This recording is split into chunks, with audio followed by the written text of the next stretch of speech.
Han pasado más de 150 años, pero los efectos de lo ocurrido ese día cambiaron para siempre.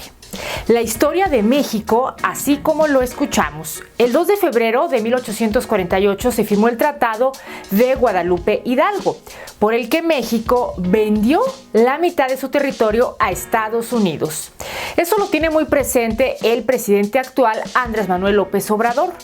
Por ello, no es casualidad la visita del comisionado de los Estados Unidos aquí a México para el cambio climático, John Kerry, a territorio mexicano. Pero ¿cuál es el trasfondo de esta visita? ¿Qué es lo que realmente busca Estados Unidos?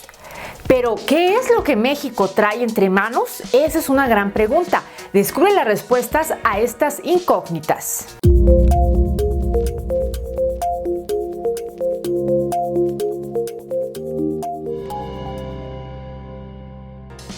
¿Qué tal amigos? ¿Cómo están? Yo soy Pati Sánchez, me da mucho gusto que nos acompañen. Los invito a que se suscriban a este canal si es la primera vez que nos visitan. No olviden compartir el video y darme sus comentarios aquí abajo en la cajita y también su like para llegar a más personas. Hay que compartirlo y activar la campana de las notificaciones. Ahora sí, arrancamos con toda la información y recapitulemos la historia para comprender precisamente los más recientes acontecimientos en materia de política exterior. Fíjense muy bien, con el tratado Guadalupe Hidalgo, los actuales estados de California, Arizona, Nevada, Utah, así como parte de Colorado, Nuevo México y también Wyoming, pasaron a formar parte de Estados Unidos. La firma de ese tratado también significó el fin de la intervención de Estados Unidos en nuestro país, aquí en nuestro territorio, y el término de uno de los capítulos más dolorosos en la historia de nuestra nación, de nuestro querido México. México fue obligado a ceder a Estados Unidos 2.400.000 metros cuadrados, poco más de la mitad de su territorio, a cambio de 15 millones de pesos. Esa fue la cantidad en ese entonces, pero las tropas de ocupación no abandonaron la ciudad en esa fecha. El canje de ratificación tardó en llegar y no fue sino hasta el 12 de junio cuando los norteamericanos salieron definitivamente de la Ciudad de México. Esa es parte de esta historia. La historia de esa pérdida fue solo el punto final de una serie de problemas relacionados con el abandono de los territorios del norte de México. Esto tras la independencia del país y también los constantes conflictos políticos que sumieron a la nación en un caos. Varias décadas después de independizarse del Imperio Español, México había perdido más de un tercio de su territorio a consecuencia del empuje de Estados Unidos y de las luchas internas. La promulgación de las 7 leyes en 1835, que alteró la estructura de la naciente República Federal de los Estados Unidos Mexicanos, esto provocó movimientos separatistas en varios territorios, entre ellos Texas, que consumó su independencia a partir de 1836. Una espina clavada todavía en el orgullo mexicano fue avivada hoy por la confrontación diplomática con Trump y por las deshonrosas circunstancias de esta última derrota del conflicto, la siesta de San Jacinto. Y que ahorita les vamos a platicar.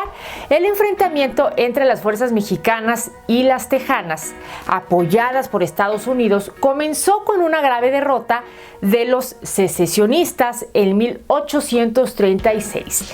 Los mexicanos vencieron a los rebeldes, entre ellos el célebre David Crockett en una batalla en la antigua misión española de El Álamo. A esta victoria, los mexicanos sumaron nuevos triunfos en esta batalla de refugio el 15 de marzo de 1836, en la batalla de Coleto el 20 de marzo, en el Cinal del Perdido y también en la de Goliat.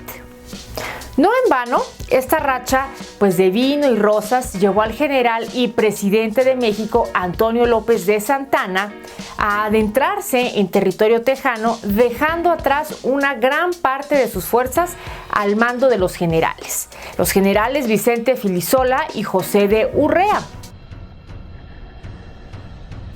Santana contra Sam Houston.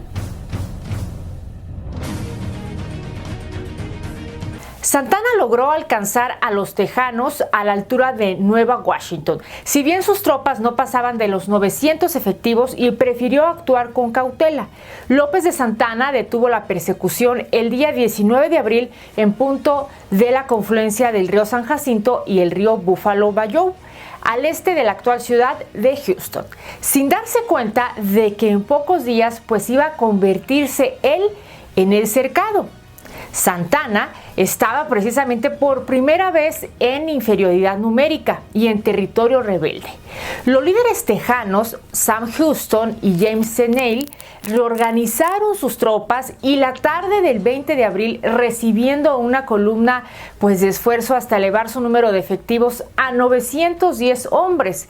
Así y todo, la indecisión tejana permitió que en la mañana del 21 de abril, López de Santana lo permitió unirse a su ejército, 500 hombres de refuerzo, liderados por el general Martín Perfecto de Cos.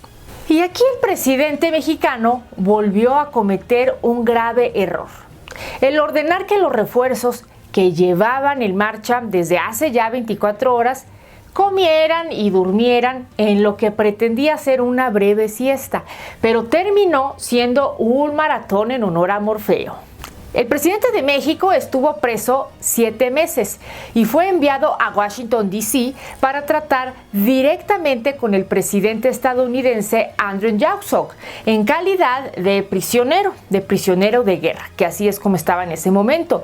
En paralelo, el Congreso mexicano destituyó a Santana y se negó a ratificar el Tratado de Velasco, alegando que carecía de validez al ser firmado por un presidente de México preso. Así y todo, México no tendría las fuerzas militares suficientes para recuperar Texas. Todos los intentos fracasaron y únicamente derivaron en guerras con otras potencias, incluidas Francia y Estados Unidos. En cuestión de una década, Texas fue anexionado definitivamente a Estados Unidos. Para cuando Santana regresó a México, fue repudiado por los mexicanos y también tenido por uno de los personajes más infames de la joven república. La propaganda negativa contra él salpica todas las crónicas de la batalla de San Jacinto. El propio Francisco Bulnes fue un político contemporáneo de Santana y podría haber exagerado sus errores con fines políticos. Así, la triste historia de cómo todo apunta a que los intereses de un presidente por salvar el pellejo fue capaz de entregar su propio pueblo. Así ha sido la novela de los gobiernos neoliberales. Poco a poco, fueron entregando nuestras playas, nuestro petróleo, el gas, la electricidad y demás recursos naturales. Poco a poco estos tesoros han ido yendo. Al fin, como dicen por ahí, nos hizo justicia la revolución con la llegada del presidente Andrés Manuel López Obrador. Los norteamericanos siguen con su idea de colonizar, esta idea colonizadora e intervencionista. En la reunión del ya mencionado comisionado estadounidense para el cambio climático hace unos días, John Kerry, él planteó en Palacio Nacional la participación de un grupo para revisar la iniciativa de reforma eléctrica, que está en proceso. Hubo un planteamiento de que se mantuviera la comunicación sobre el tema y que participara un grupo, pero ellos plantearon eso. Yo no me quedo callado. No se aceptó. A lo mejor ellos pensaban que eso iba a ser aceptado y alguien se adelantó a decir que nosotros íbamos a aceptar que un grupo buscase vigilar nuestra actuación. Fue lo que dijo el presidente en conferencia de prensa. AMLO aseguró que nuestro país no podrá aceptar grupos ni de Estados Unidos, ni de Canadá, ni de China y Rusia. Eso lo dejó muy en claro. Y él dijo así: no aceptamos, es una decisión de nosotros, tenemos muy buenas relaciones con Estados Unidos, han sido muy respetuosos, precisamente de nuestra soberanía, pero eso no podría aceptarse. Es como si yo voy a Estados Unidos y le propongo al presidente Biden que reduzca el precio de las gasolinas. por decreto en Estados Unidos. Y con razón me diría, ¿y tú qué te metes? Deja de estar de salamero. Cerramos comillas, eso fue lo que dijo el presidente.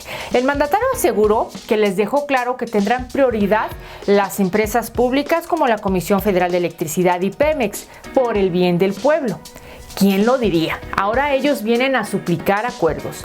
Hoy, cerca de 40 millones de mexicanos viven en Estados Unidos, concentrados principalmente, su mayoría, en los estados de Texas y California. Estamos recuperando territorio. Eso lo saben y quieren ahora intervenir para frenar nuestro desarrollo económico. Bueno, pues ahí tienen el video del día de hoy, amigos.